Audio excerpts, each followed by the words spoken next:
Hi friends, അജിന്ത്യ പ്രസ family വ്ളോഗിലേക്ക് എല്ലാവർക്കും സ്വാഗതം. കണ്ടില്ലേ, നമ്മുടെ കുറുക്കഞ്ചേരി പൂയം ഇതാ വന്നെത്തി. കുറുക്കഞ്ചേരി പൂയം കാണാനുള്ള ഒരു ആവേശമുണ്ടല്ലോ. ഞാൻ രാവിലെ, അതായത് കുറുക്കഞ്ചേരിയിലേക്ക് പൂയം ആദ്യമായിട്ട് കാണാൻ വരികയാണ്.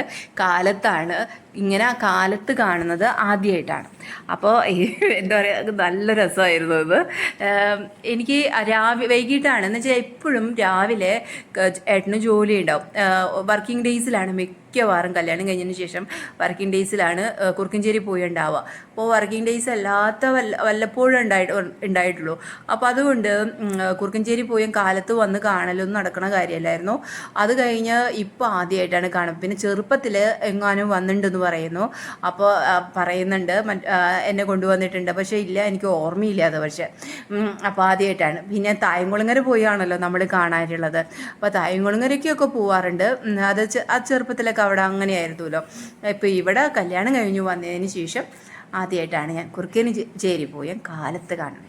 വന്നില്ലായിരുന്നെങ്കിൽ എൻ്റെ ജീവിതത്തിലെ ഏറ്റവും വലിയ ഒരു നഷ്ടമായി തീർന്നേനെ. കുറുക്കഞ്ചേരി പോയി കണ്ടില്ല എന്ന് പറയുന്നത് തന്നെ വളരെ നഷ്ടമായി പോയേനെ. അത്ര അസാധ്യമായിരുന്നു, സൂപ്പറായിരുന്നു.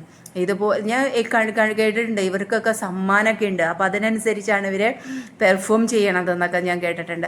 അപ്പോൾ കാവടി ആടുന്നതൊക്കെ അപ്പോൾ എനിക്ക് അത് ആദ്യത്തെ അനുഭവമായിരുന്നു. അത്ര നല്ല പെർഫോമൻസ് ആയിരുന്നു അവരുടെ. പിന്നെ അത് കഴിഞ്ഞു ഇത് തെയ്യം, ഇതിനെന്താ പറയാന്ന് എനിക്ക് വ്യക്തമായിട്ട് അറിയില്ല. ഇത് ഓരോ ആളുകളുടെയും കസ്റ്റമാണ്. നല്ലൊരു കലാരൂപം കൂടിയാണ് കേട്ടോ ഇത് കളിക്കാൻ നല്ല ആരോഗ്യം വേണം. നല്ല ഓരോ സ്റ്റെപ്പ് ഉണ്ട്, ഓരോ കൊട്ടിനും അനുസരിച്ച് ഇത് കളിക്കാനും കാര്യങ്ങളും ഇതൊക്കെ ആയിട്ട് ഇതൊരു കസ്റ്റമാണെന്നാണ് ഞാൻ മനസ്സിലാക്കിയെടുത്തത്. അതായത് പല തരം നമുക്ക് ഓരോ കാസ്റ്റുകളുണ്ടല്ലോ, ആ കാസ്റ്റിനനുസരിച്ചുള്ള ആളുകളുടെ ഓരോ കലാരൂപങ്ങളാണ് കേട്ടോ ഇവിടെ കാണുന്നത്. അപ്പം അതുകൊണ്ട് അതൊക്കെ കണ്ടു. കുറച്ച് നേരമൊക്കെ അതൊക്കെ നിന്നു. പിന്നെ രാവിലെ ആയതുകൊണ്ട് തന്നെ വെയിലായിരുന്നു. അപ്പോൾ എനിക്ക് ഇങ്ങനത്തെ കലാരൂപങ്ങൾ കാണാൻ ഇഷ്ടമാണ്. പിന്നെ തെയ്യം ഇതൊക്കെ ഉണ്ടായിരുന്നു, അതൊക്കെ ഞാൻ എടുത്തിട്ടുണ്ട്. ഞാൻ അതൊക്കെ റീൽസൊക്കെ ആയിട്ട് ഇട്ടിട്ടുണ്ട് കേട്ടോ. പിന്നെ അത് കഴിഞ്ഞു ഇതൊക്കെ കണ്ടു. ഇത് ചിയ്യാരം ഭാഗത്തുള്ളതാണ്. ശിങ്കാരി മേളത്തിൻ്റെ അകമ്പടിയോടുകൂടി വരുന്ന കാവടി സംഘങ്ങൾ.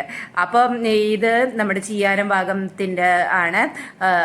ഇത് നല്ല രസമായിരുന്നു ഇത് കാണാനായിട്ട്. പിന്നെ ഇതെന്താ പറയുക, ഓരോ കാവടി സംഘവും വ്യത്യസ്തമായിരിക്കും കേട്ടോ. കാരണം ഒരു സമ്മാനങ്ങൾ ഉള്ളത് കൊണ്ട് തന്നെ പലതരം വിധത്തിലാക്കണം, ഏറ്റവും ഭംഗിയാക്കണം എന്ന് ഓരോ ആളുകളും, അതായത് വടൂക്കര, വലിയാലക്കൽ, കണിമംഗലം, പിന്നെ അതുപോലെ പനമുക്ക്, ചിയ്യാരം, അങ്ങനെ പല സംഘങ്ങളുണ്ട്. അപ്പോൾ അവരൊക്കെ ആയിട്ടാണ് ഇത് വരിക. പിന്നെ ഇത് നമ്മുടെ ബാൻഡ് സെറ്റ് എന്നാണ് പറയുക. ഇതിൻ്റെ രാമായണക്കാറ്റ് എന്ന് പറഞ്ഞ ഒരു പാട്ടാണ് കേട്ടോ അവർ പാടിക്കൊണ്ടിരിക്കുന്നത്. അപ്പോൾ അതിനനുസരിച്ചാണ് ഡാൻസ് കളിച്ചുകൊണ്ടിരിക്കുന്നത്. അതൊക്കെ കണ്ടതിന് ശേഷം നിങ്ങൾ തിരിച്ചങ്ങ് നടക്കാണ്. അപ്പോൾ ജനക്കൂട്ടം എന്താണ് ഇങ്ങോട്ട് വന്നുകൊണ്ടിരിക്കുക. ഞങ്ങളങ്ങ് തിരിച്ചങ്ങോട്ട് പോകുന്ന സമയത്ത് ഇങ്ങോട്ട് വന്നുകൊണ്ടിരിക്കുന്ന ഒരു ജനക്കൂട്ടങ്ങൾ, അതായത് ഓരോ സെറ്റുകളായിട്ട് വരികയല്ലേ കാവടികൾ. അപ്പോൾ ആ കാവടിക്ക് ഒപ്പൊക്കെ ആളുകൾ ഇങ്ങനെ വന്നുകൊണ്ടിരിക്കുകയല്ലേ. അപ്പോൾ എല്ലാത്തിനും ശിങ്കാരിമേളത്തിൻ്റെ അകമ്പടിയുണ്ട്. അതോടുകൂടിയിട്ടാണ് അതുകൊണ്ടാണ് നമ്മളെ കാവടി സംഘങ്ങൾ എത്തുന്നത്. അപ്പോൾ ശിങ്കാരിമേളക്കാർ അടിപൊളിയായിട്ട് തകർത്ത് തരിപ്പണമൊക്കെ ഉണ്ടായിരുന്നു. അടിപൊളി ഇതാണല്ലോ, അവർക്ക് നല്ല എനർജറ്റിക് ആണല്ലോ. അവരെ കൊട്ടും അതുപോലെ അവർ നമ്മളെ അങ്ങ് മാറ്റിയെടുക്കും. ആ ഒരു അവസ്ഥയിലാണല്ലോ അവർ കൊട്ടി തിമർക്കുക. അത് ഇവര് മറ്റു ഓരോ ഗ്രൂപ്പുകളായിട്ടാണല്ലോ അമ്പലത്തിനുള്ളിലേക്ക് പ്രവേശിക്കുന്നത്. അപ്പം അതിനനുസരിച്ചാണ് ഇവരിങ്ങനെ വെയിറ്റ് ചെയ്ത് നിൽക്കുന്നത്. അപ്പോൾ അങ്ങനെ കണ്ടല്ലേ, നേരത്തെ കണ്ട കാവടിയും ഇതിലിപ്പോൾ നമ്മൾ ഒരുപോലെയുള്ള ഒരു കാവടികളും കണ്ടില്ലല്ലോ, എല്ലാം വ്യത്യസ്തം. ഇതിപ്പോൾ രാത്രിയിൽ നമ്മളുടെ പന്തൽ വർക്കുകളാണ് കേട്ടോ.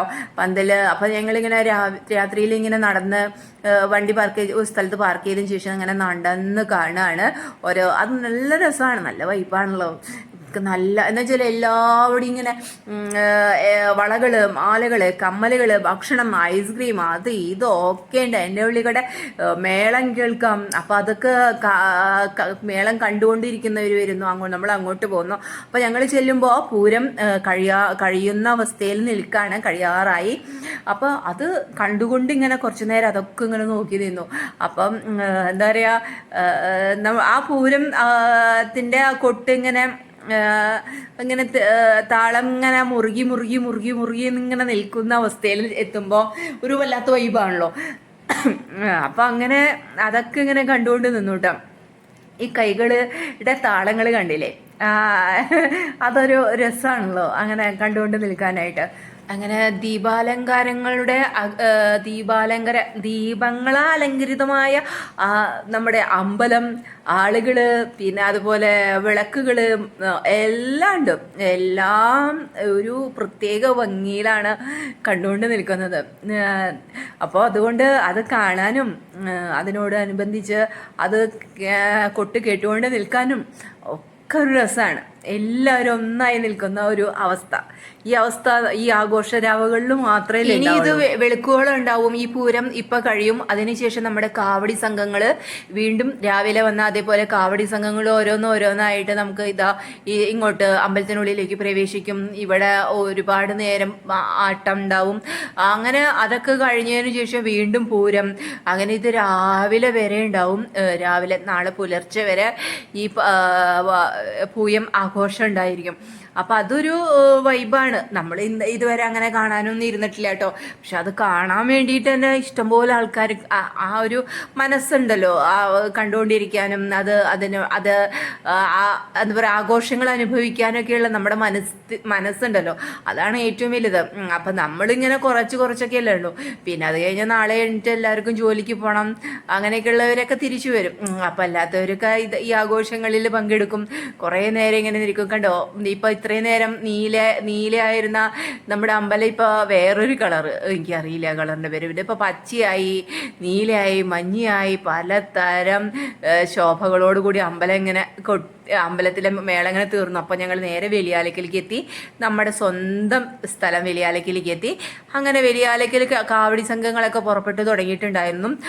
ഇവിടെയും ശിങ്കാരമേളത്തിൻ്റെ അകമ്പടി ഉണ്ടായിരുന്നു, ബാൻഡ് സെറ്റിൻ്റെ അകമ്പടി ഉണ്ടായിരുന്നു. അതിനൊക്കെ ശേഷം ആകാശത്ത് വിളക്കുകൾ കൊളുത്തുന്ന പോലെ എന്താ പറയുക അമിട്ടങ്ങോട്ട് വിരിഞ്ഞു. അങ്ങനെ നല്ല ശബ്ദത്തോടു കൂടിയുള്ള അമിട്ട് വിരിയലും ഒക്കെ അടിപൊളിയായിരുന്നു.